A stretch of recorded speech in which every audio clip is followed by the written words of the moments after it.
need, kes mu ees- ja perekonnanime kuulsid, siis see on siin seina peal Toomas Pikamäe.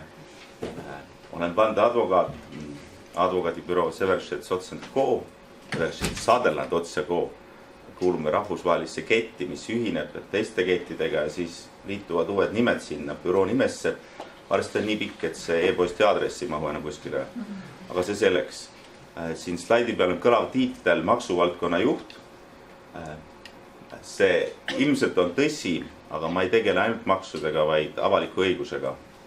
See tähendab vaidlused, mille vastaspooleks või millega on seotud riik, kohalik omavalitsus, sealhulgas maksud. Ja mis siis on need teemad, millest räägime? Aga võib-olla enne teemasid korralduslikud küsimused. See kava, mis mulle saadeti, nägi ette, et see minu jutt on 1,5 tundi.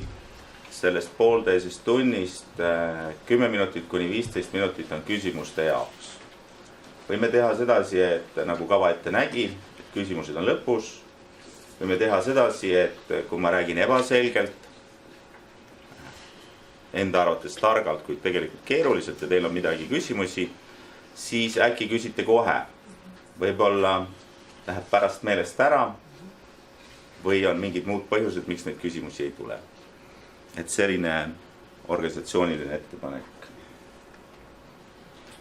Teemad, mis on seina peal näidatud, on siis maksuvaba tulu, erisoodustused, äriühingute kasumijaotused ja maksude tasumisest kõrvalehoidumine.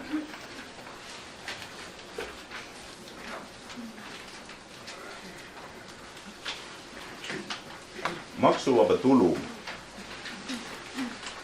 Praegu on maksuvaba tulu suurus kindel summa 2160 eurot aastas. See on kindel summa ja selle summa ulatuses saab igaüks siis tegutseda ja selle summaga arvestada. Näiteks teha tööandjale, Sotsiaalkindlustusametile või kes need teised summade väljamaksed on, avalduse, võtta arvesse 1/12 sellest konkreetselt kindlaks määratud summast.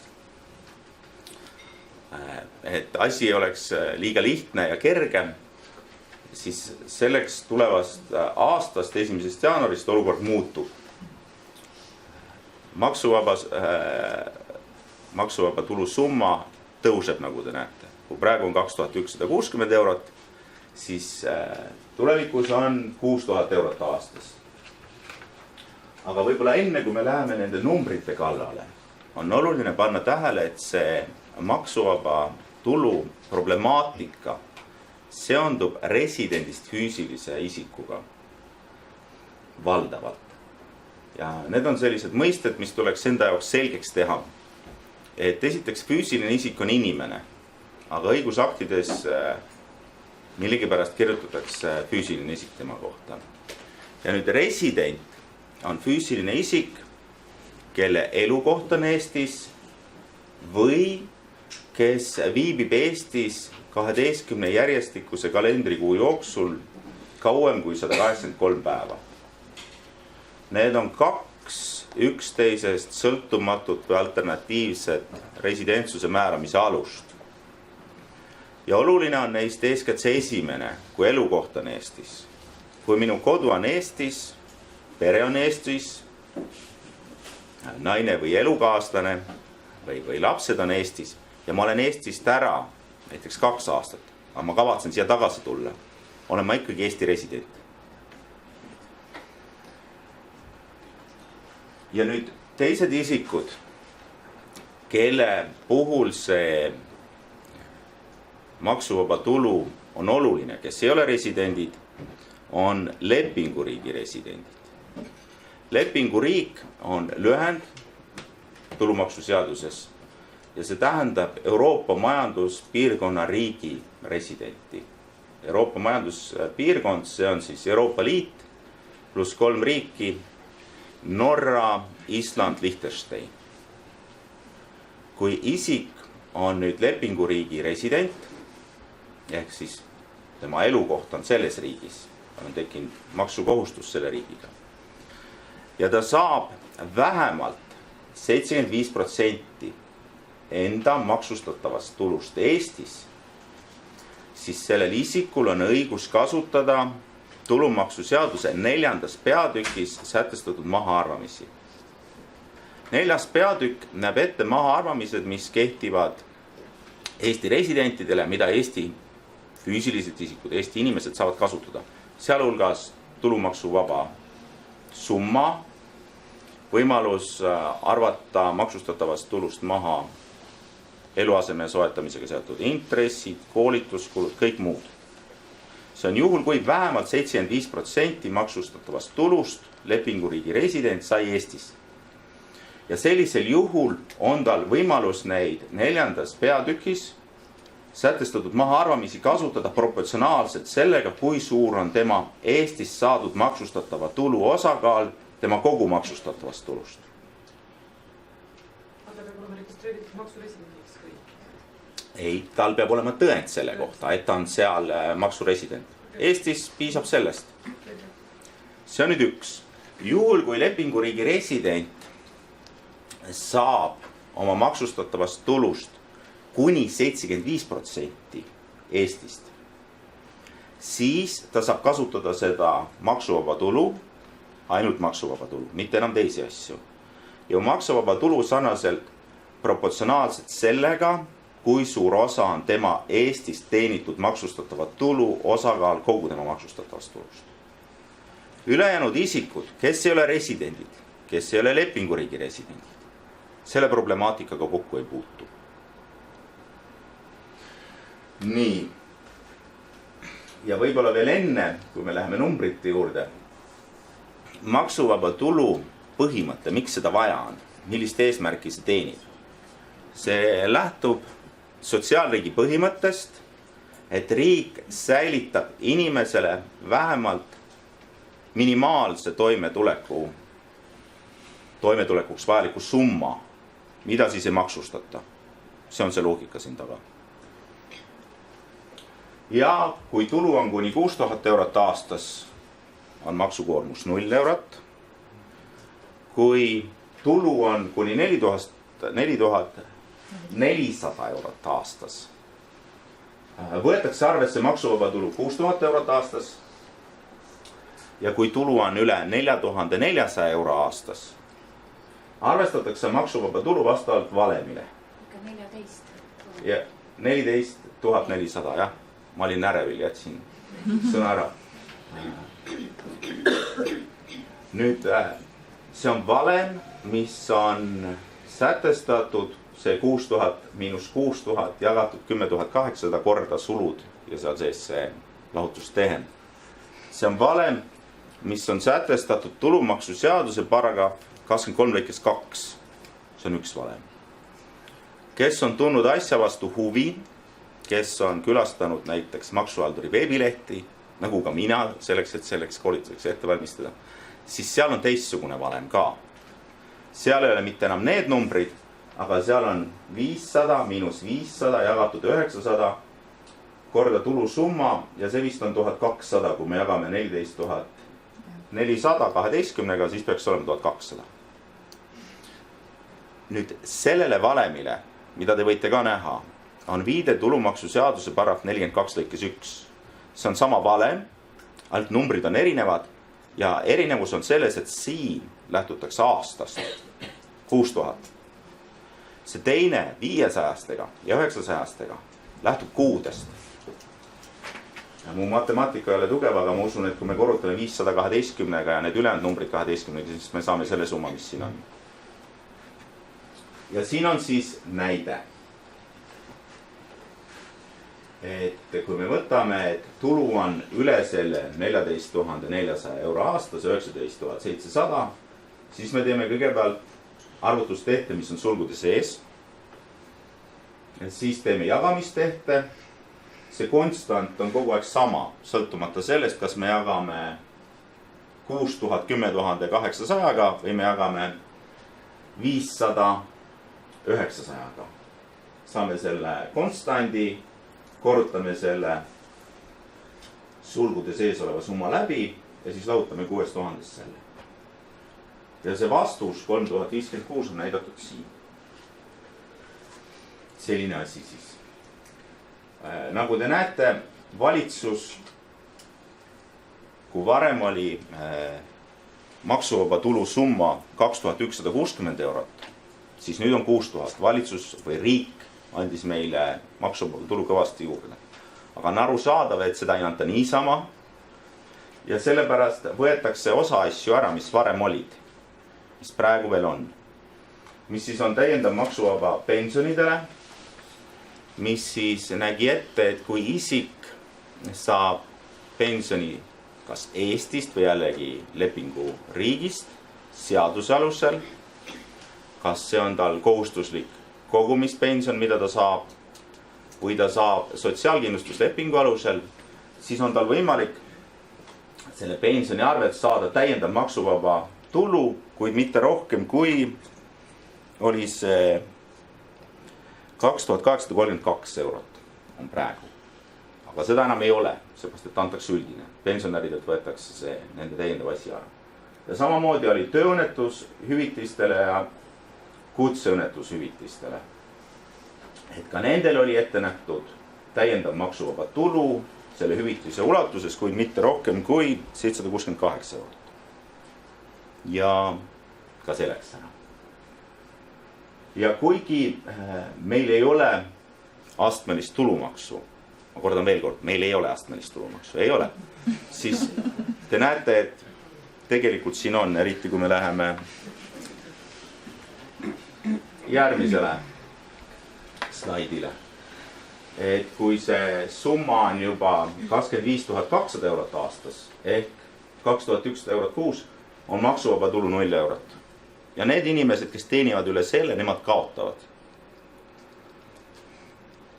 Mu abikaasa töötab kohtunikuna ja ta avastas, et tal ei ole see sugugi kasulik, mida riik teeb, aga ilmselt see on siis tema panus sotsiaalsesse vastutustundesse Eesti riigi majandamisel. See on muidugi kahtlemata väga hea põhjendus, mida ise endale korrutada, et panustan sissetulek jääb enda väiksemaks, aga panustasin üldisesse heaolusse. Jah, nii see on. Nüüd, kas te panite tähele eelmisel slaidil kasutatakse sõna kui on tulu, kui on tulu, kui on tulu. Siin ees ei ole sõna maksustatav tulu, on üldmõiste tulu. Maksustatava tuluga ei ole siin midagi pistmist, lihtsalt öeldakse, et see on tulu. Nüüd, mis siis on tulu?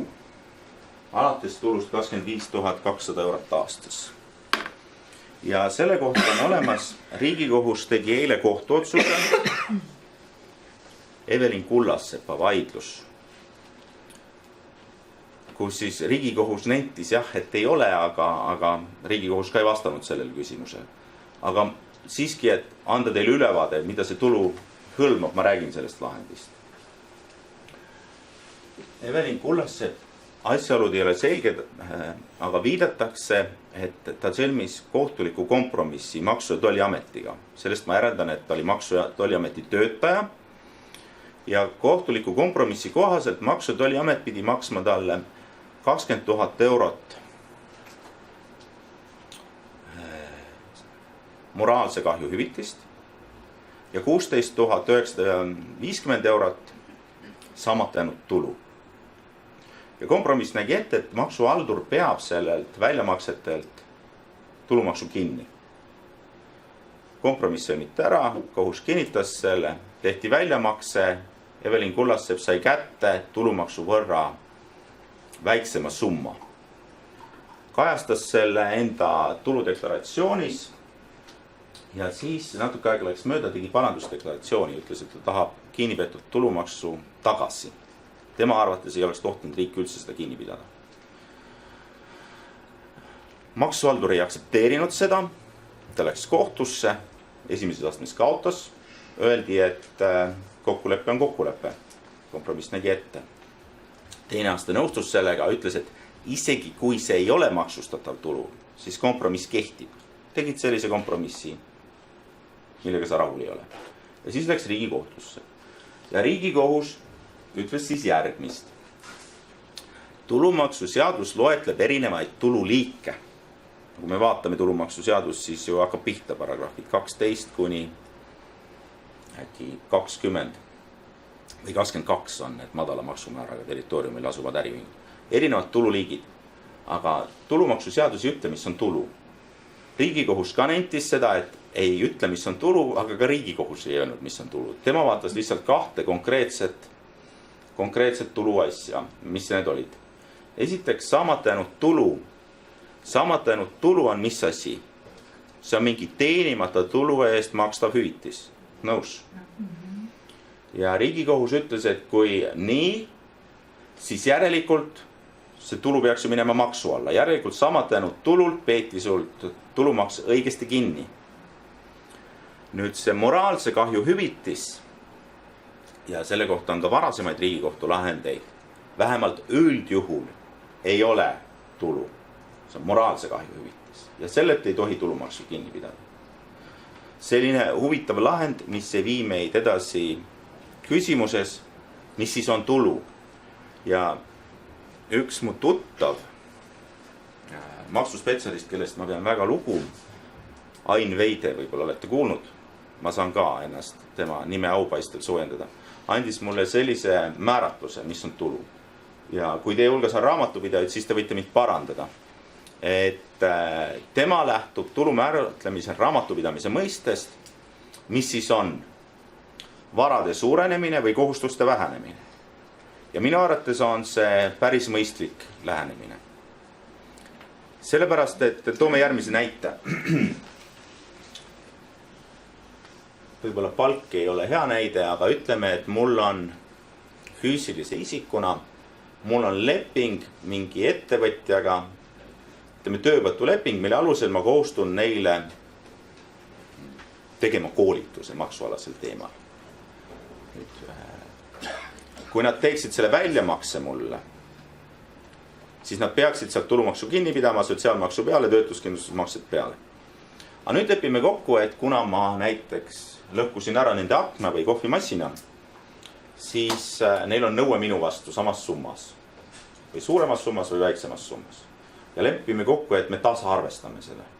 Nemad ei tee mulle väljamakset, mina ei maksa neile raha. Kuidas siis on? Kas ma sain tulu või ei saanud?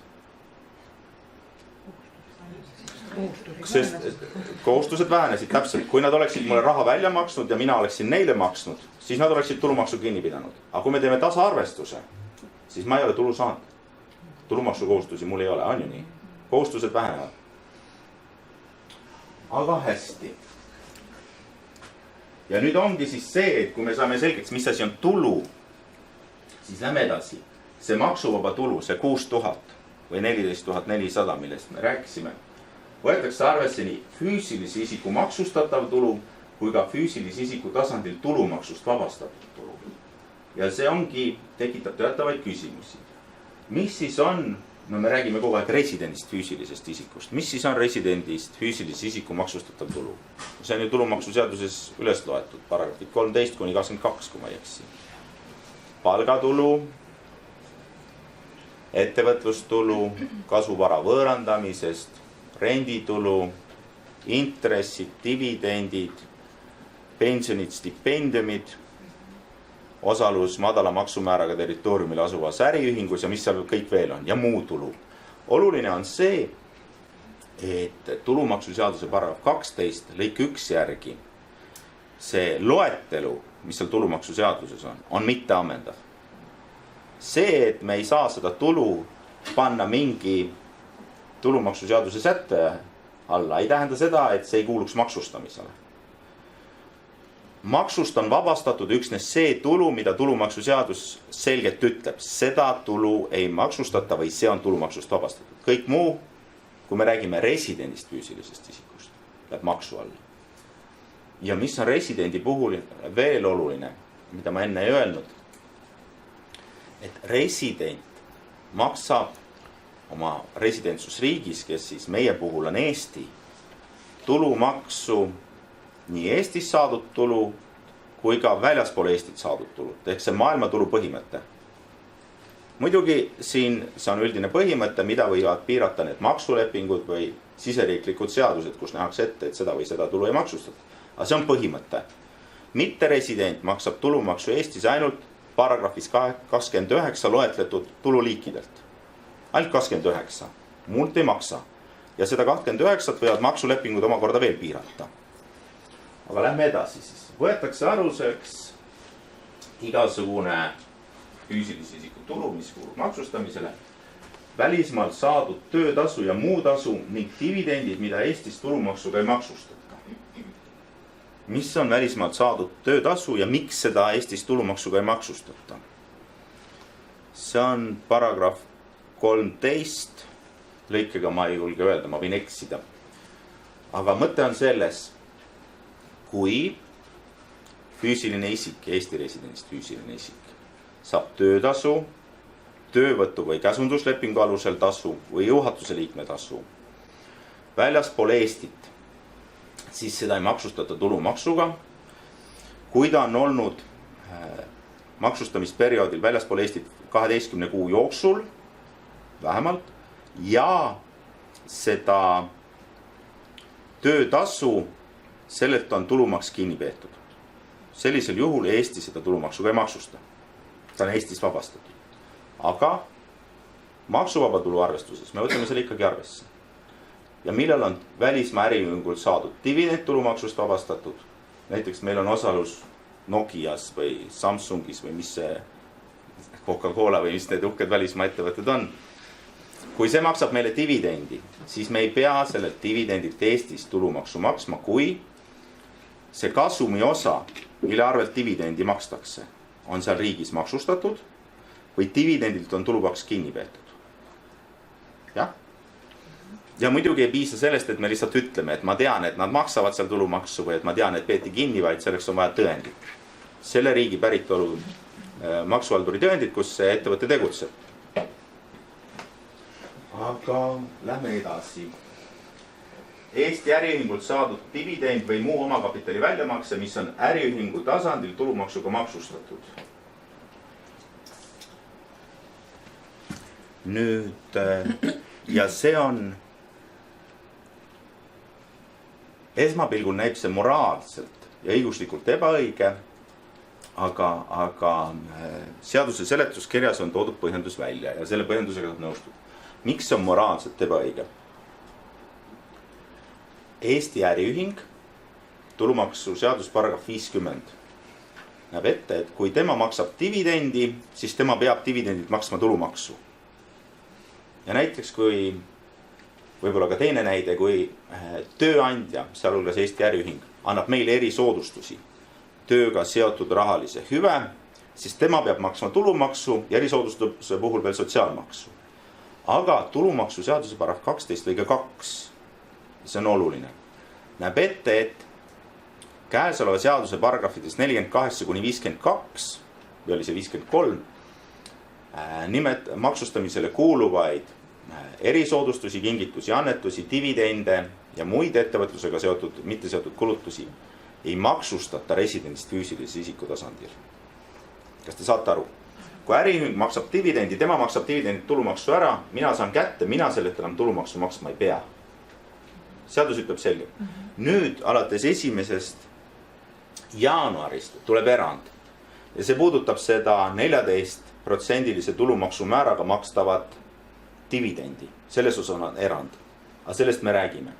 Aga muidu on see minu jaoks maksuvaba. Ja nüüd ongi küsimus, et lisalt dividendist me rääkisime omakapitali väljamakse. Näiteks kui Eesti äriühing vähendab enda osa või aktsiakapitali. Ma ei tea, kas seal on liiga palju raha sees või on mingi muu põhjus. Igal juhul ta vähendab seda ja ütleme, väljamakse ületab aktsionäride või osanike poolt tehtud sissemakseid omakapitali. Siis ta peab maksma tulumaksu. Aga üldreeglina mina ei pea selle saadud summalt üldreeglina ei pea tulumaksu maksma. Miks siis minu tasandil, mis seaduse, tulumaksu seaduse kohaselt on tulumaksust vabastatud, miks see läheb maksuvaba tulu arvestusse? Näib ju natuke ebamõistlik. Aga tulumaksu, kuidas? selleks, et 25 000 pesit. Jah, seda ka. Aga sellist põhjendust seal ei ole, seal on teistsugune põhjendus. Ja seal on oma loogika sees. Ja siin ongi nüüd, miks need, sellest me räägime veel natuke siin edaspidi, et miks need arvesse lähevad. Ja mõte on selles, et tagada maksumaksjate võrdne kohtlemine. Et kui mina saan ainult palgatulu, näiteks Eestis, see kulub Eestis tulumaksuga maksustamisele ja oletame, et ma olengi kohtunik, ei ole võimalust skeemitada või pääseda. Ületan selle 14 000, mis see summa on, 25 000 või? Mul on juba meelest ära läinud. Nii, ületan selle ja nüüd mul on 0 eurot see maksuvaba tulu. Ja teine näiteks elab dividendidest. Elab dividendidest, saab välismaalt dividendi, käib välismaal tööl ja Eestis on tema töötasu väike, olematu või igal juhul seal piirmäära sees. Tema kasutab rõõmsalt seda 6000 ja Eestil ei maksa mitte midagi.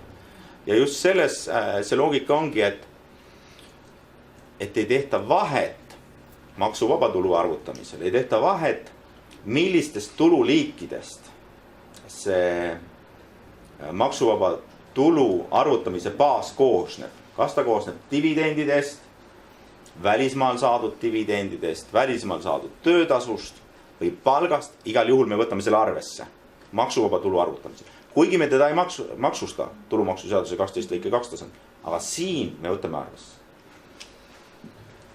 Ja siis on selline uus seadus. Ma sain sellest seadusest teada alles siis, kui ma hakkasin koolituseks valmistuma. Ettevõtlustulu lihtsustatud maksustamise seadus. See võeti suvel vastu ja jõustub 1. jaanuarist. Väga kummaline ja lühike seadus. Võib-olla ei ole nii kummaline, kui ma saan sellest rohkem aru, aga mõte on selles, et füüsiline isik võib avada krediidiasutuses ettevõtluskonto.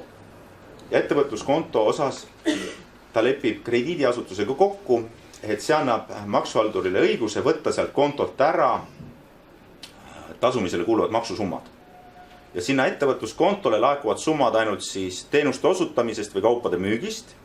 Teisi summasid sinna ei laeku ja see füüsiline isik ei tohi tegutseda vähemalt samas valdkonnas füüsilisest isikust ettevõtja või käibemaksukohustuslasena. Ja see ettevõtlustulu läheb maksustamisele ka sotsiaalmaksuga, kogumispensioniga, kui ta on liitunud ja tulumaksuga.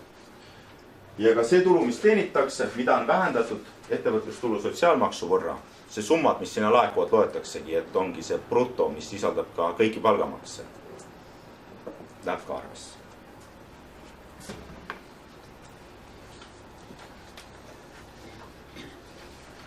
Ja siin on siis näide paksult ja rohelise kasti sees, et kui palgatulu on nii palju, dividendid on nii palju, dividendid Eesti äriühingult, dividendid välismaa äriühingult, siis me liidame need kõik kokku.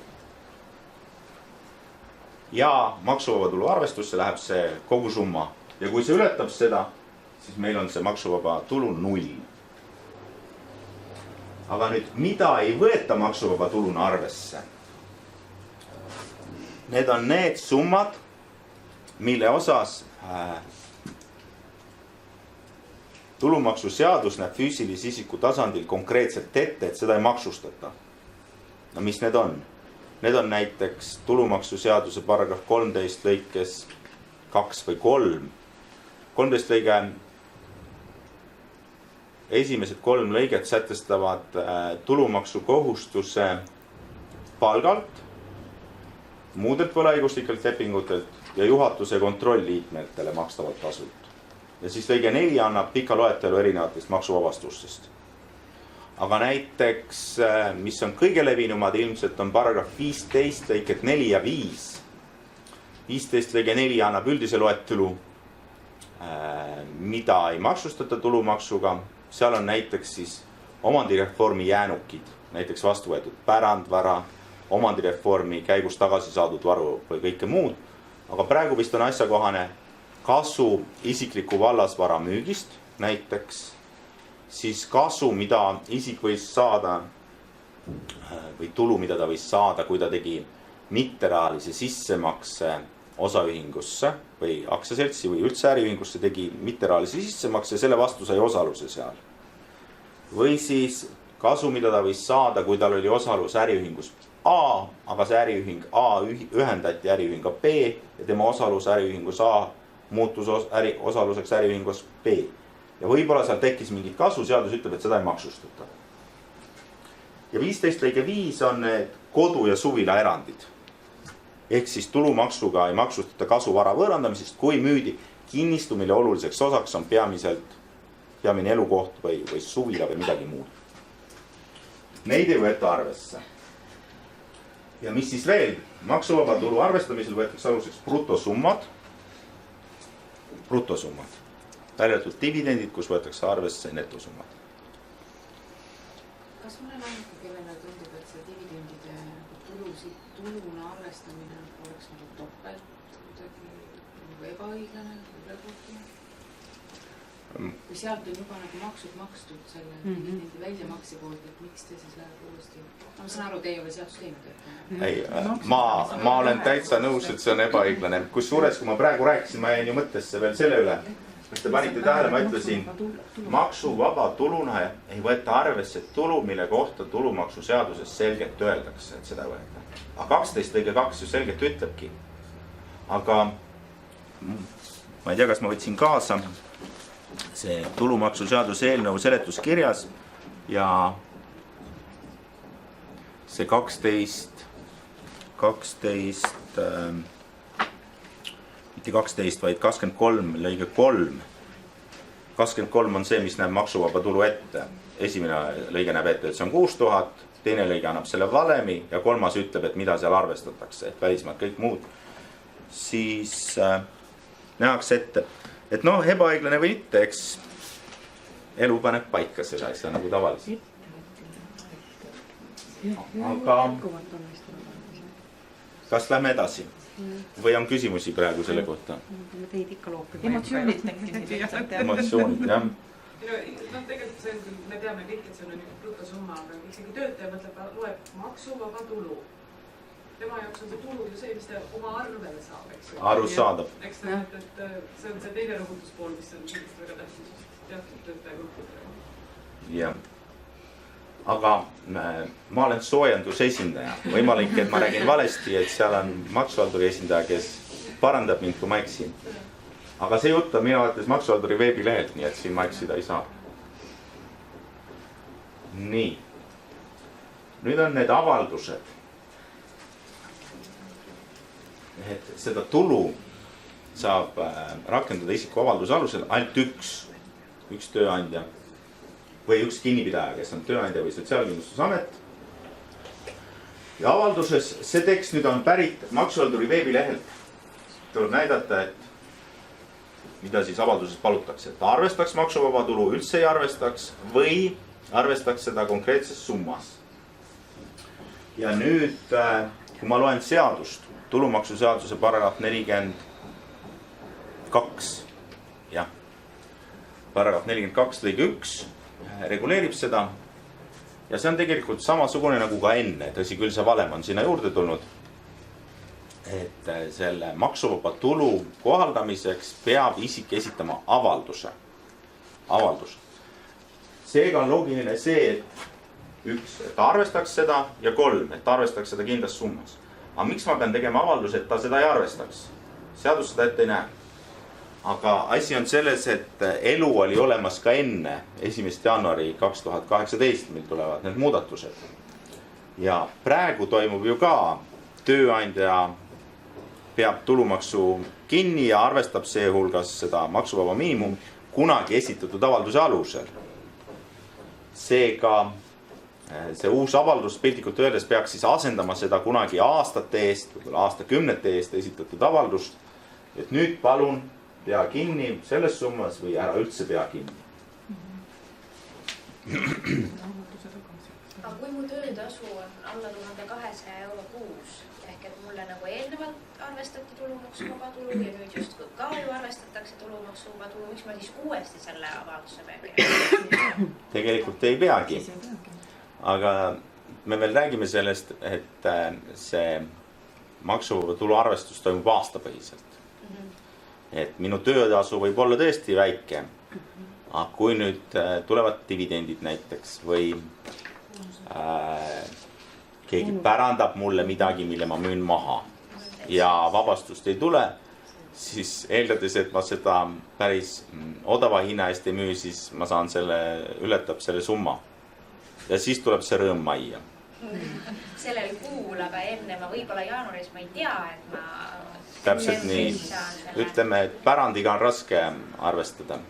Aga kui on teada mingisugused teistsugused tuluallikad, mida võib juba praegu ette oletada. Te ütlesite, et see on aasta, et mille peale esitada. Ei, ma ütlesin, et see arvestus käib aastapõhiselt. Et kui tihti nüüd neid avaldusi siis võib esitada? Iga kuu. Teoreetiliselt küll iga kuu, aga pigem on endal kergem, et sellel kinnipidajal on kergem, kui teha see rehnut praegu ära. Selleks me siin oleme ja minu soovitus, aga eks maksuhalduri esindaja annab täpsema soovituse, on arvestada miinimumiga. Et see saan küll vähem, aga siis see rõõm on pärast suurem, et võib-olla ei peagi juurde maksma. Et praegu võtta maksimum arvesse ja pärast maksan kõvasti juurde, see on vist halvem variant, aga kuidas keegi? Aga kui on nagu kõikuva sissetulekuga, näiteks meie ettevõttes on tunnipalgalised inimesed, kes kõiguvad täpselt seal piiri peal ühele poole ja teisele poole, et mis nende puhul on mõistlikum, mida neile nagu soovitada, kuidas parem? Aga neil ju ilmselt mingi keskmine on ju. Seda küll. Et võib-olla olekski siis arvestada selle keskmisega ja võib-olla kindluse mõttes võtta sealt mingi protsent alla. Sisuliselt võib igal ettevõtte töötajal olla oma siis nii-öelda see määr, mida ta maksuvabana arvestatakse. Iga ühe jaoks võib see olla. Täpselt nii. Täpselt nii. Oma avaldusega. Võib-olla, kusjuures see on, eks need kinnipidajad ka ei tea, kuidas teha. Mu ema on pensionär ja töötab õpetajana ja talle öeldi vist 2 nädala eest, et too avaldus. Ja siis ma hakkasin arvutama seda ja arvutasin valesti, sellepärast, et ta ei teadnud, mis see pensioni brutosumma on, et ma lähtusin netosummast. Nii et... Küsimus, kuidas käitub või kuidas arvutatakse või lahendatakse olukorrad, kui töötajal on näiteks täitelehed? Mis asjad on täitelehed? Kohtutäiturilt. Kohtutäiturilt? Kohtutäituri nõuet pea kinni. Nii, aga mida kinni siis? No polegi tähtis, mida peetakse kinni. Et kuidas kirjutamised on näiteks, et tegelikult brutotöötasu on 1 ja siis raamatupidaja peab ju kinni sealt, eks ole. Aga lähtubki brutotöötasust. Sellest konkreetsest brutotöötasust. Jah.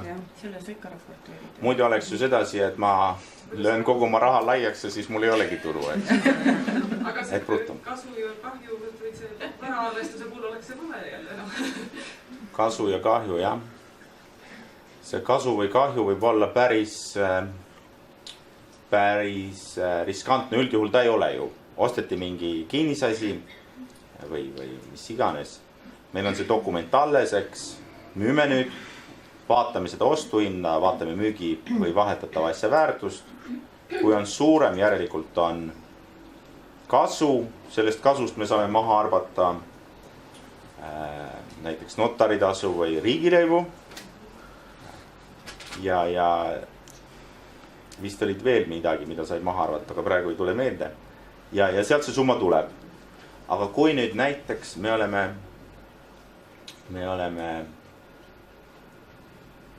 meil on mingi asi, näiteks kinnisasi, mille me ostsime, ütleme 1000 euroga.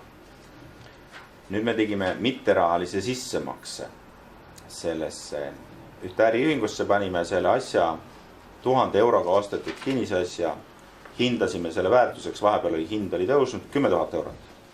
Ja paneme sinna äriühingusse ja saame osaluse vastu, kas 10 000 või nominaal ja ülekurss polegi tähtis. Igal juhul me panime ta 10 000-ga sisse. Ja nüüd müüme selle osaluse maha 20 000-ga. siis mis on siin soetusmaksumus? Soetusmaksumus on 1000. See, millega me kunagi selle ostsime. Aga see võib-olla läheb sellest tulumaksuvaba arvestuse võludest juba liiga kaugele eemale. Ja rakendab neid maksuvaba tulu väljamaksete põhiselt. Maksuhalduri veebilehel on näidatud, et seda saab teha kuupõhiselt või aastate põhiselt, aga ma sellest ei räägi. Ilmselt räägib see, kes on paremini kursis nende detailidega. Ja nüüd ongi siis, et see tuludeklaratsioon, mis esitatakse kogu maksustamisperioodi kohta, kogu aasta kohta, järgmise aasta 31. märtsiks, seal arvestatakse kogu tulu. Mitte ainult seda palka, vaid ka kõike muud, mis me oleme saanud, kõike muud, mis võetakse maksuvaba tulu arvestuse puhul arvesse. Ja siis me näemegi, kas me oleme ületanud või ei ole ületanud ja kui oleme ületanud, kui palju. Kas me peame tagasi maksma, ei pea tagasi maksma.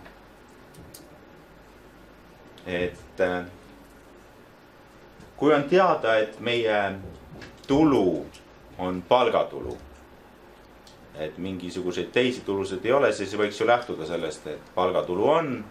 Lähtume palgatulu arvestusest, arvutame selle valemi kaudu selle maksuvaba tulu välja ja nii on.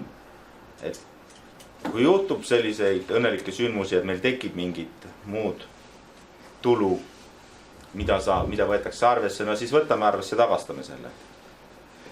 Et alternatiiv oleks sellisel juhul, kui meie peamine tulu on ainult palgatulu, üldse mitte seda arvestada lootuses, et äkki juhtub midagi, eks.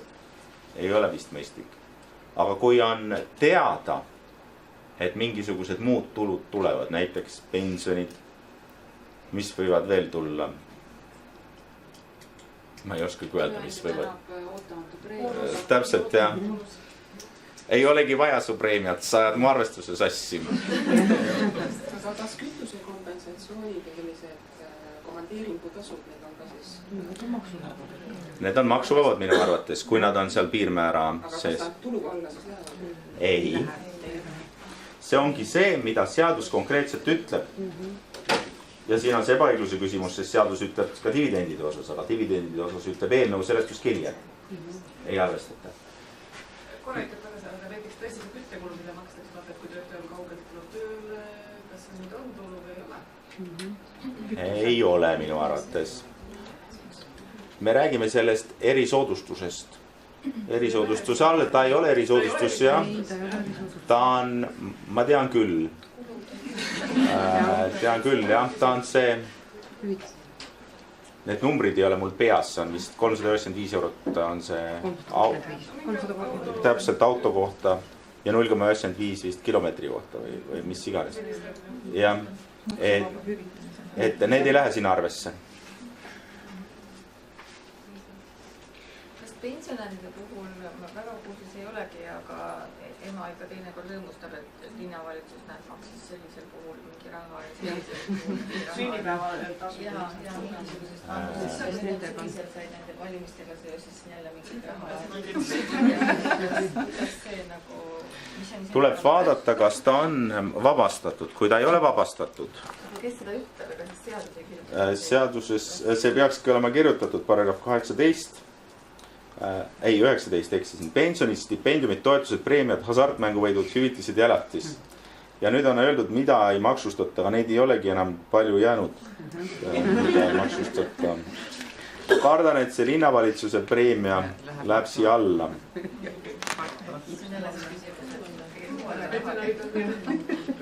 Aga töövõime hüvitised? Töövõime hüvitis, kes seda maksab? Siis ta läheb alla. Seepärast Maksuameti veebilehel oli tehtud vahet. See, mida maksab, ja see ei ole väljamakse järgi, vaid sisu järgi.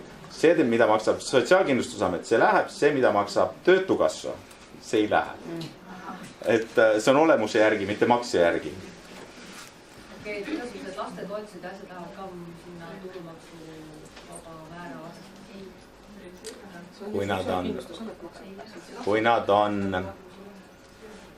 Kui nad ei ole vabastatud tulumaksust, siis nad lähevad. ma kahjuks ei pühendanud. see proua Liiva. Nii, väga hea. Te ärge küsige nii keerulisi küsimusi minu käest. Küsime pärast. Need ei lähe arvesse.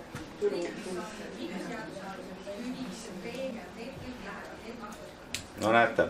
Kõik pensionid lähevad välja arvatud kolmandast sambast makstav eluaegne pension. See on maksuvaba. Ülejäänud pensionid on kõik maksustatavad, kõik lähevad.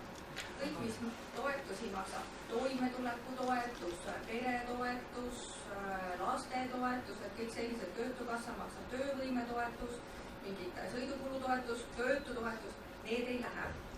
Vanemahüvitis läheb, haigushüvitis läheb, eks ju, selle pealt seda maksustatav tulu ja sealt jätkase tulumaks kinni. Lähme siit kiiresti edasi enne, kuni ma ennast veel rohkem häbistan, eks?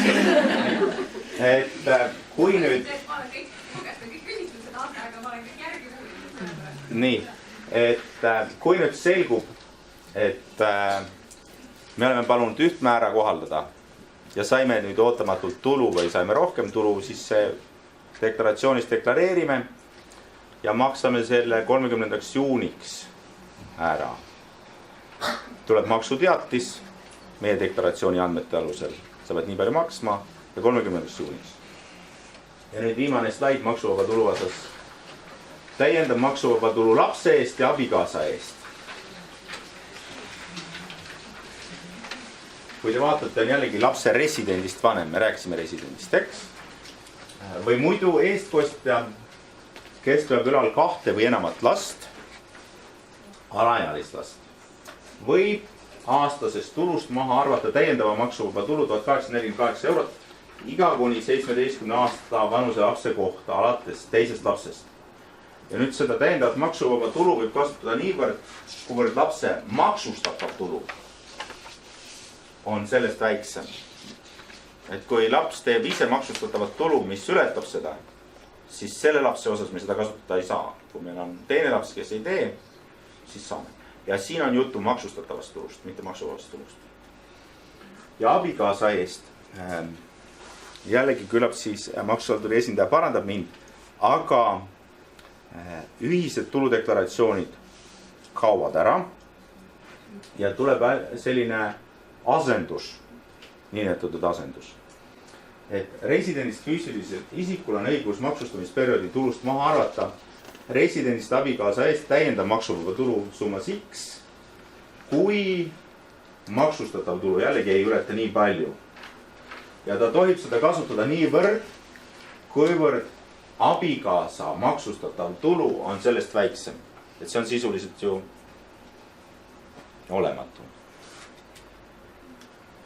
Aga kes need huvitab nüüd, ja ilmselt teid huvitab, sest te tulite siia kuulama seda, mida ma räägin, siis siin on targem jutt või vähemalt asutuse jutt. Lingid maksuhalduri veebilehtedele, kuidas see asi käib. Aga see, mis ma räägin, ongi sisuliselt sealt võetud. Nüüd erisoodustused. Osad neist muutusid juba juulikuus, aga ma mõtlesin, et räägime ikkagi. Nüüd maksuvabalt saab hüvitada parkimiskulusid seoses isikliku sõiduauto kasutamisega ametiülesannete täitmisel. Nüüd selles sättes, mis lubab neid parkimiskulusid maksuvabalt hüvitada, viidatakse sellele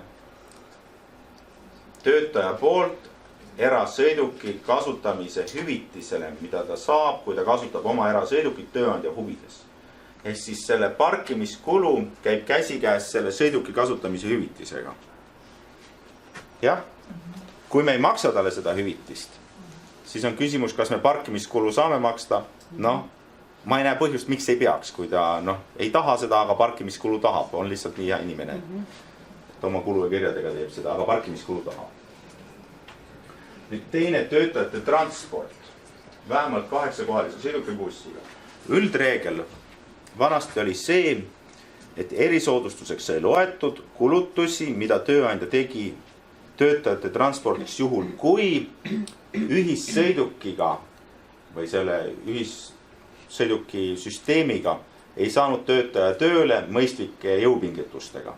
Nüüd tuli juurde, et kui sa kasutad selleks vähemalt 8-kohalist sõidukit või bussi, siis sõltumata sellest, kuidas meil ühissõidukiga on rõõmuajas. nüüd töötajate transporti tööle, kui töötaja elukoht asub vähemalt 50 kilomeetri kaugusel töökohast. ja viimane on nüüd selline, et töötaja majutus. aga töötaja majutusel on täiendavad nõuded. oluline on nüüd see, et sellel töötajal ei ole selle 50 kilomeetri raadiuses tema omandis ei ole mingit eluruumi. Kusjuures seadus kasutab sõna omandis, mis on kummaline. Et kui ma üürin seal, siis saab mulle seda hüvitist maksta. Ma ei tea, kas see oli teadlikult omandi rõhutamine või mingi muu põhjus, aga räägitakse, et kui selle 50 kilomeetri raadiuses töötaja omandis ei ole eluruumi, siis saab talle seda hüvitist maksta. Tallinnas ja Tartus oli see hüvituse summa äkki 200 eurot kuus ja mujal Eestis 100 eurot kuus. Jah. Ja siis on need... Mul üks küsimus. Kui isikliku sõiduautoga sõidetakse komandeeringus näiteks, siis ei saa muid kulusid maksuvabalt hüvitada või parkimuskulusid? Isikliku sõiduauto kasutamist saab ikkagi hüvitada. See oli enne maksustatud. Okei, see meelde lisandub. Aga ka korra seisime praegu hakkasin lugema tööülesannete täitmisel. Ehk et tegelikult töökoht on kesklinnas, töötaja tuleb tööle, ta küll ei kasuta tööülesannet. Ta tuleb tööle, et tööülesandeid täita. Kas see on? Ei ole? Me tahame... Ma tegelikult küll lugeda seda. Minu arvates, kas seal ei ole äkki veel ees ettevõtlusega seotud, nii et ma kardan, et see, et ma tulen tööle taksoga ja lähen, see oli näide lihtsalt ja lähen ära, et see ei lähe sinna alla. Mina olen küsinud seda Maksuametist ka ja nemad on tõlgendanud seda selliselt, et tööle sõit ja koju sõit ei ole töö või ameti ülesannete täitmine. Kui see ei ole mingi teatud kaugusel, enamus töökohast. Ja nüüd on need spordi ja tervisega seotud, mis minu arvates tulevad ikkagi 1. jaanuarist. Ja need arstid, ma ei hakanud neid arste üles lugema, ma ei tea neid arstide nimesid, aga need olid erinevad traumatoloogid ja kes siin olid. Jah, sellised keerulised nimed, mis siia minu meeldib. Vot. Aga osalusoptsioonidega toimusid nüüd olulised muudatused. Et seadus näeb ette, et erisoodustuse andmiseks ei loeta töötajale osalusoptsiooni andmist. Osalusoptsioon on siis võimalus saada endale, töötaja poolt saada endale osalus tööandjas või tööandjaga seotud äriühingus, emaettevõtjas, kus või mis iganes seal on. Võib-olla ka õde. Ja töötaja ei ole siis ainult töötaja, vaid ka näiteks juhatuse liige, kontrollorgani liige või kes seal on. Ja seda andmist ei loeta. Üks asi on optsiooni andmise hetk, sõlmime sellise lepingu. Aga selleks, et see osaluse andmine, mitte optsiooni andmine, aga osaluse andmine oleks maksuvaba, peab andmise ja selle osaluse andmise vahel olema 3 aastat. Optsioonilepingu sõlmimine on siin, optsioonilepingu täitmine on siin. 3 aastat peab olema vahet. Ja see oli see reegel. Ja kui nüüd see osalus võõrandatakse töötajale enne 3 aasta möödumist, siis seda loeti erisoodustuseks. Ja see oli selline jäik süsteem, mis põhjustas palju probleeme eeskätt kiiresti arenevates ettevõtetes, mida nimetatakse idufirmadeks.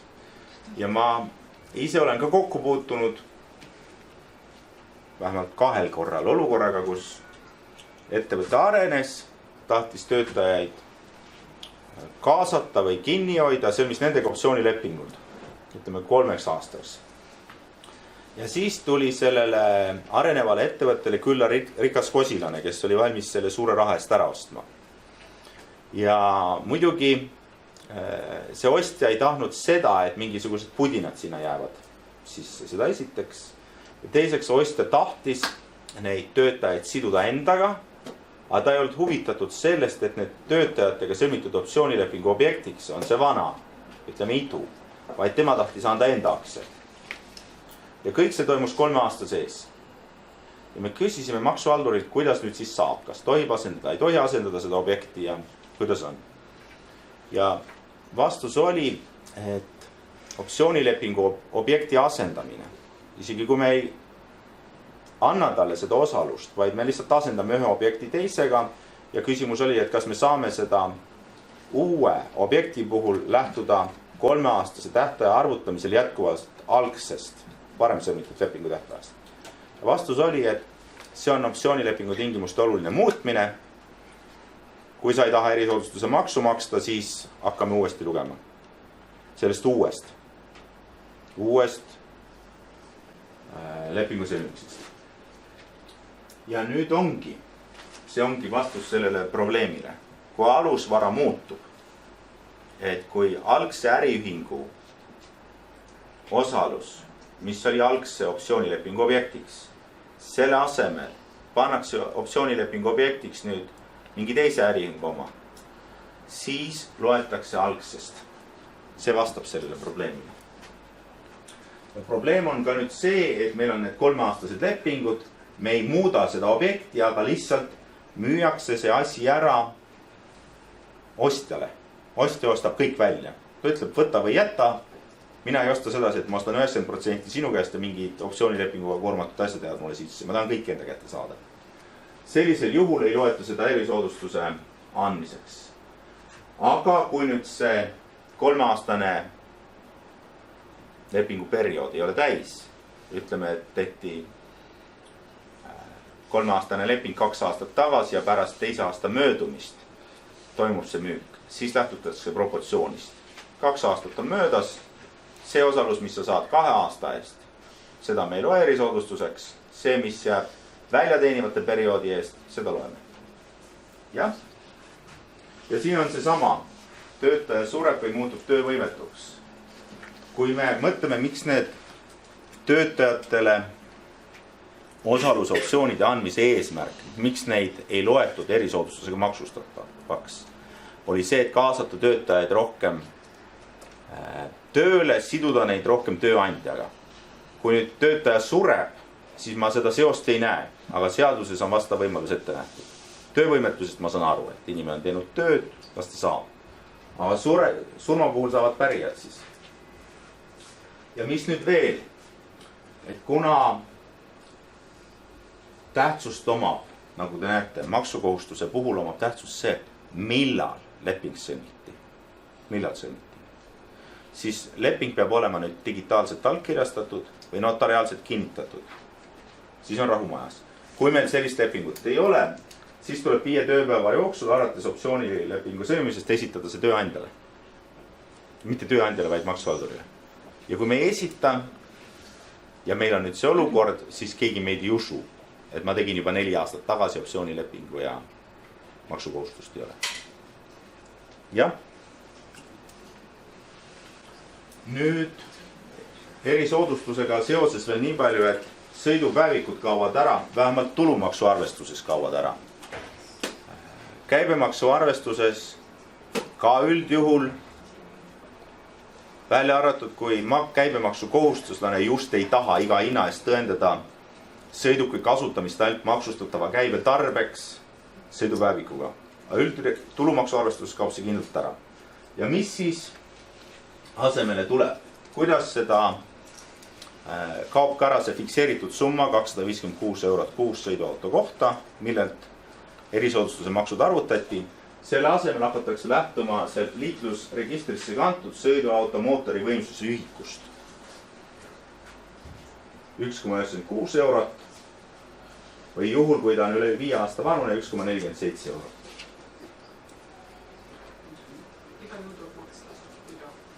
Jah, see rõhk ongi sellel, ma lugesin seaduseelnõu seletuskirja, et seadusandjad ja ma eeldan, et siis ka maksuhaldurit enam ei huvita see, kas sõiduautot kasutati erasõidudeks või mitte, vaid kas üldse võimaldati tal seda kasutada või mitte. Ja seda peab tõendama see tööandja, et mitte mingil juhul ei olnud võimalik töötajal seda erasõidudeks kasutada. Ja siis, millal ei teki seda erisoodustust? Kui ta on ajutiselt liikluse registrist kustutatud või kui tööandja tahab siis ta võib märkida Maanteeameti liiklusregistrisse kande, et sellist sõiduautot ei kasutata erasõitudeks. Ja kui ikkagi kasutatakse, kanne on tehtud, siis tuleb teavitada Maanteeametit.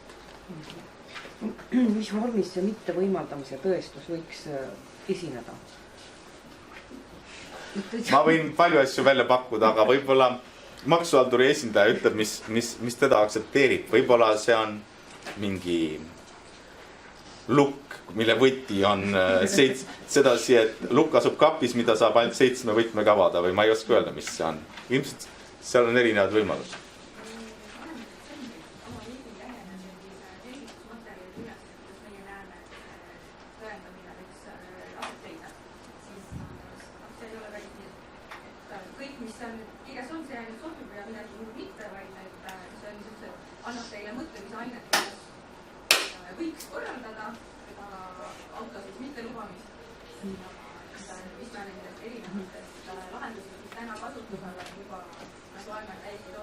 Kas tohib küsida, kas need, mis te välja pakute, kas nendest võib tulla ettevõtjale ka täiendavat kulu?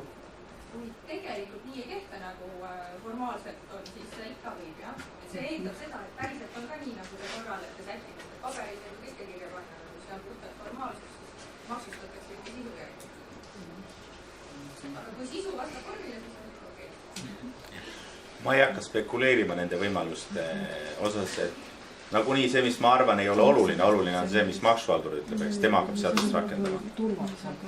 Ilmselt võib olla mingi kord, et kuidas registreeritakse või mis iganes, aga võib-olla ma eksin. Kui erisoodustuse kohta küsimusi ei ole, siis meil on eelviimane punkt. On see 14% tulumaksumäär. Mis see siis on? Eelnõu selgitati seda, et muuta Eesti maksusüsteemi välisinvestoritele atraktiivsemaks ja ka selleks, et Eesti äriühingud oleksid huvitatud rohkem kasumi maksustamisest või kasumi väljamaksmisest ja sellelt maksumaksmisest, võimaldatakse teatud juhul siis selle üldise 20 jagatud 80 maksumäära asemel 14% maksumäära. Ja mis see siis on? Kui äriühingu poolt kalendriaasta seatatud kasum on väiksem kui eelmise 3 kalendriaasta keskmine jaotatud kasum, millelt äriühing on maksnud tulumaksu 50 lõike 1 või lõike 2 alusel või sellega võrdne, siis on see 14%. Me räägime, mis on 50 lõike 1 või lõike 2, aga lähme edasi. Et enne maksumääraga korrutamist jagatakse see arvuga 0,86. See on seesama, mis on tegelikult üldise äriühingu tulumaksumäära arvutamise puhul. Ainult, et seal ei ole see 86, vaid on 0,8, eks. Aga maksumäär on üldisel puhul 20%, siis on see jagatav summa või jagaja on 0,8. Kuna siin on 14%, siis me nüüd jagame 0,86. Ja oluline on see, et see kasum, mida võetakse arvesse selle madala maksumääraga või madalama maksumääraga maksustamisel, see peab olema maksustatud 50 lõike 1 või lõike 2 alusel. 50 lõike 1 alusel, kui äriühing maksab dividendi, ta peab maksma tulumaksu. See on üldreegel. 50 lõike 2, kui äriühing vähendab osa või aktsiakapitali, teeb likvideerimisjaotisi, ostab osalusi tagasi ja teeb väljamakseid summas, mis ületab osanike või aktsionäride poolt äriühingu omakapitali tehtud sissemakseid, siis ta peab maksma tulumaksu. Kas ma räägin arusaadavalt? Omakapital on see, mida osanikud või aktsionärid on sisse maksnud, näiteks ülekurss, osakapital, mis iganes seal võib olla, ma ei usu, et nad reserve maksavad, aga näiteks. Aga kui nüüd osakapital on suurendatud äriühingu kasumi arvelt fondi emissiooni teel, siis see sinna ei lähe, sest seda ei ole osanikud sisse maksnud. No nii. Aga selle madalama maksumääraga maksustatava kasumi arvutamisel ei võeta arvesse mida? Vabastatud dividendi ja tulumaksust vabastatud väljamaksed ega ka, see on nüüd see kõige viimane osa, mis meil on, see on see laen emaettevõtjale, mida nüüd hakatakse maksustama. Jätame selle praegu kõrvale, seda ei võeta arvesse. Aga millal on dividend maksuvaba?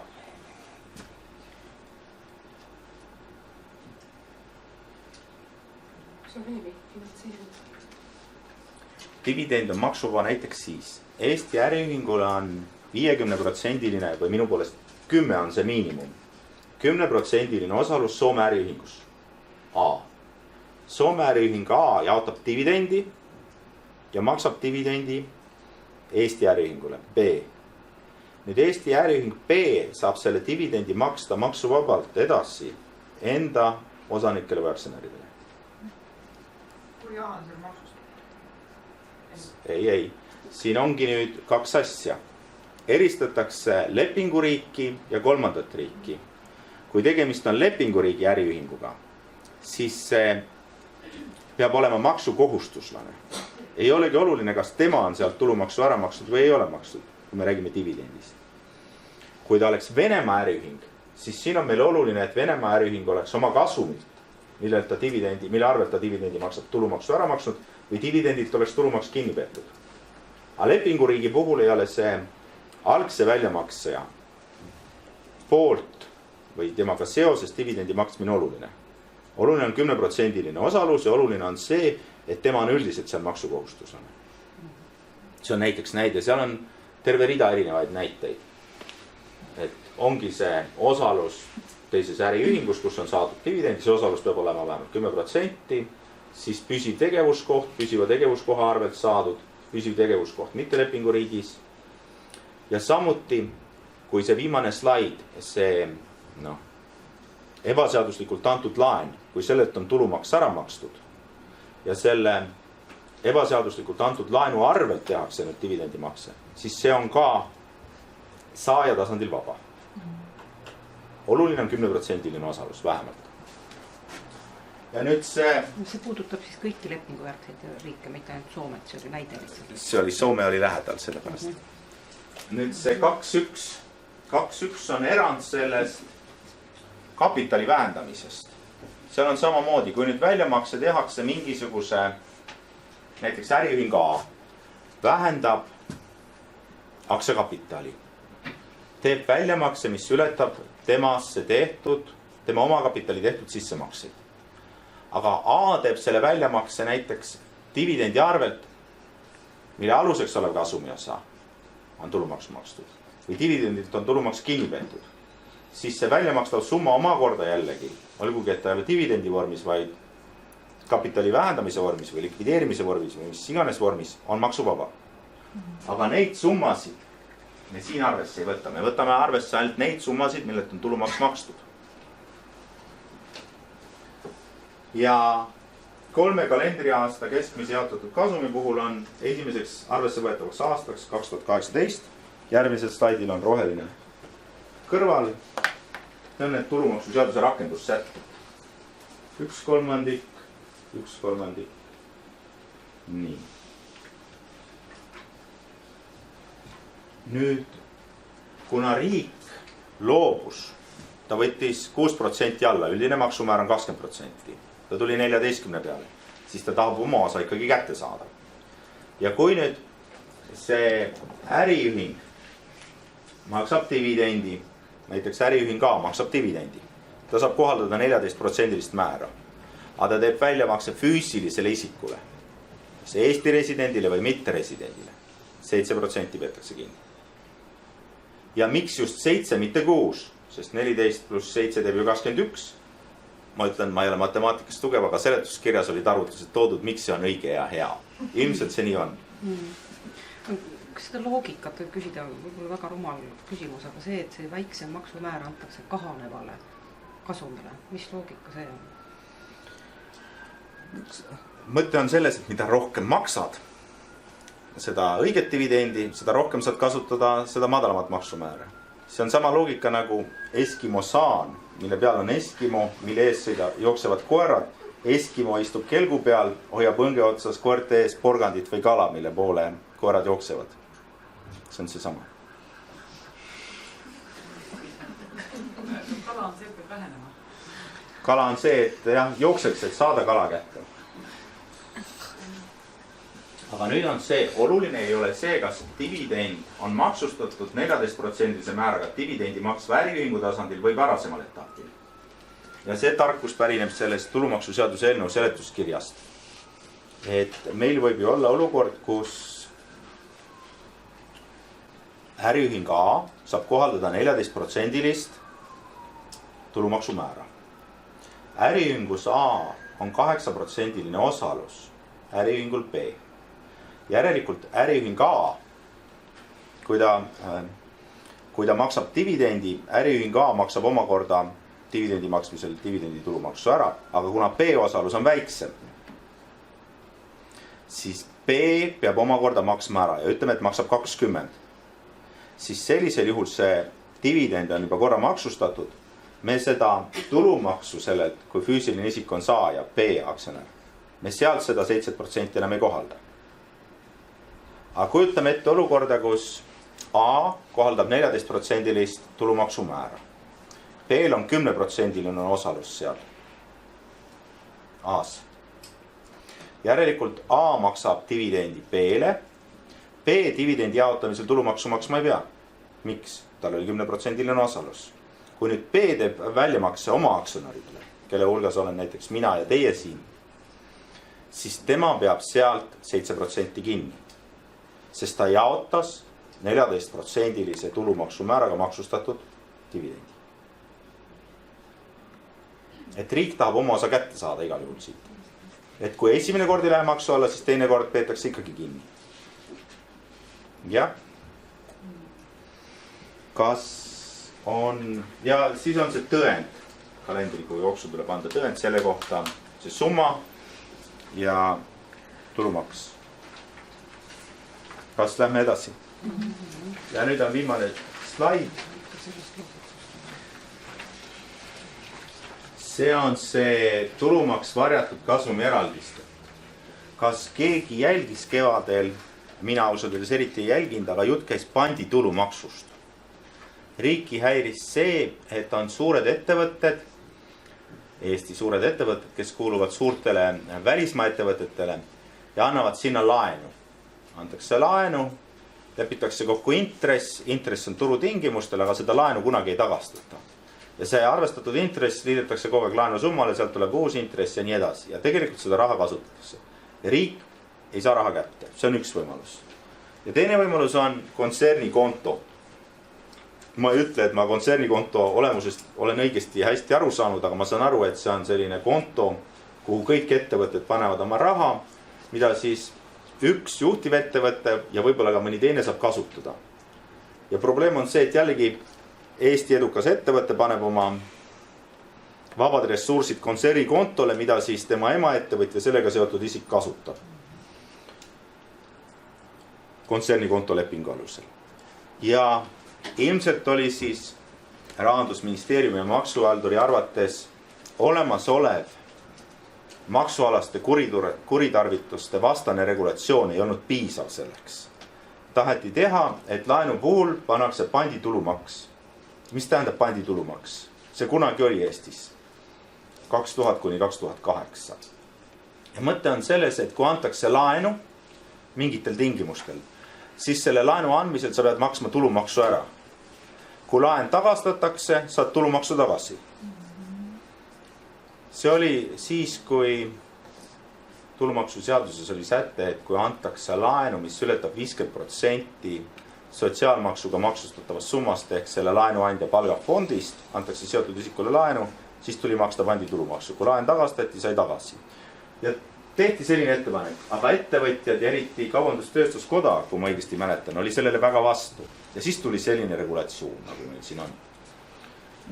Maksab aktsionärile, osanikule või liikmele antud laenud, kui viitavad. Ja emaettevõtjale välja arvatud siis allapoole. Emaettevõtjaks loetakse ka kõrgem õde või kes seal kontsernis võib olla.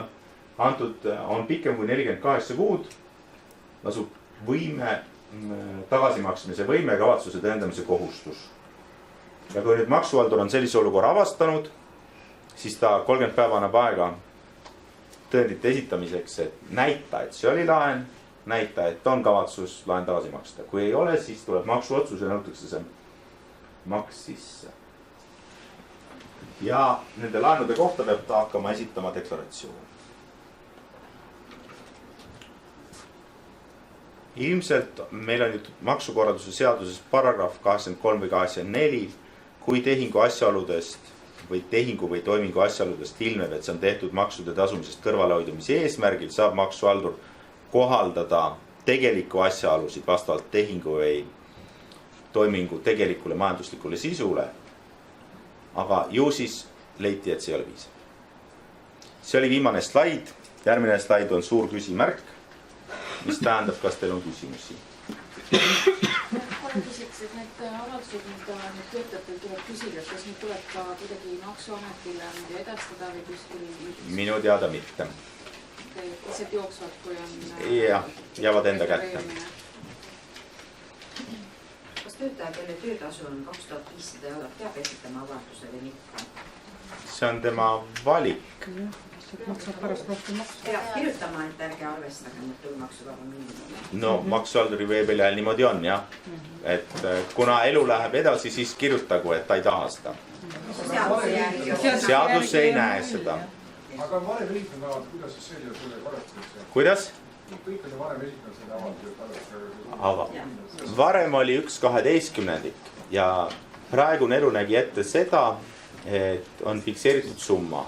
Nüüd nagu me nägime, see maksuvaba tulu summa sõltub sellest töötaja tulude kogusummast, mis võib muutuda. Et kui ta tahab, et see 1/12 jätkuvalt oleks, 1/12 siis 6000 ja selgub, et tema tulu on tegelikult rohkem, eks ta maksab selle vahe kinni.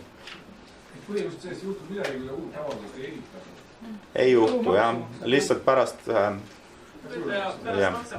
Nii nagu ta on 2500 jah, aga pärast peab ta selle ära maksma. See ongi, kuidas keegi seda asja vaatab, kas intressivaba laenuna või millega järgneb selline ebameeldiv sündmus, kõik see laen tagasi maksta või siis mitte seda laenu võtta, see on, kuidas keegi mõtleb selle.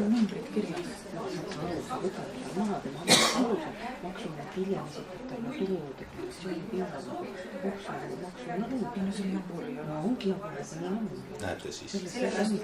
Sellepärast on ikkagi avaldus. Ei olegi avaldus. Siis, kui mul on sissetulek all sellises suhas, et mulle mingi maksuvaba tulu kohaldub valemi järgi. Ja mul on see mitmes kohas, et siis ma ühele ei ütle, kui mul teistes ka, et siis ma teadlikult. Aga kui mul sissetulek ühes kohas on niimoodi, et valemi järgi, kas maksuvaba tulu ei ole või seal on mingi piirmäär ees, siis rohkem ei saa tööandja arvestada. Selge, ma kibelen jutu järgi üle andma. Kas on veel küsimusi? Tahtsin nüüd autode kohta, kui nüüd on ainult ettevõtluses kasutatakse rendiautot, kas siis on tööandjal õigus Maanteeametisse teatada selle rendiauto kohta, et kasutatakse ainult ettevõtluses? Jah, sinna tuleks teha märge, kasutab seadussõna, jah. Tuleks taotleda märge, et kasutatakse ainult. Kui auto ei ole minu oma, jah, kuidas ma saan teha seda? Kui te olete kasutaja rendid, mitte mingit märget ei tule liiklusregistrisse. Ei tule? Ei tule. Maksate maksu nii, nagu seadus ette näeb, aga liiklusregistrisse saab märke teha ainult omaniku ja vastutav kasutaja. Kasutusrendi puhul on siis samamoodi? Kasutusrendi puhul te olete nii vastutav kasutaja ja siis saate märke teha. Ja siis sõidupäevikut ei ole vaja pidada ikkagi, jah? Tulumaksu arvestuses mitte. Aga käibemaksu mõttes? Nagu ma ütlesin, kui on soov tõendada selle sõiduki kasutamist ainult ettevõtluse tarbeks, ainult sõidupäevikuga, siis palun, see on üks tõend, mis ilmselt kinnitab seda. Mul on küsimus majutuste kohta. Kui Pärnus korraldatakse koolitus nädal aega ja töötaja on Pärnumaalt pärit, kas siis selle majutuse hüvitamiseks, see läheb kindlasti üle selle 100 €, eks ole, siis kas siis tuleb maksta sellele erisoodustusmaksu? Mis tähendab Pärnumaalt pärit? Kas ta elab Pärnumaal või kunagi elas seal? Ta on võib-olla sisse kirjutatud Pärnumaal. Ega sissekirjutuse järgi ei vaadata. Vaadatakse tegeliku elukoha. Jah, tal võib olla mitmes kohas kinnisvara. Küsimus on see, kus ta elab. ja see sissekirjutus ei ole see tõend, mis näitab. Ta on üks tõendiks, aga kui ütleme, et ta elab. Ütleme, et elab Pärnus. Ma arvan, et see ei kohaldu. Esiteks sellepärast, et ta elab Pärnus ja üritus toimub Pärnus. Aga teiseks see seaduse säte räägib ju sellest, kui töökoha ja elukoha vahe on selline 50 kilomeetrit. Aga praegu toimub ainult üks üritus, see ei ole töökoht. Tööandja lähetab oma töötaja. See on lähetus.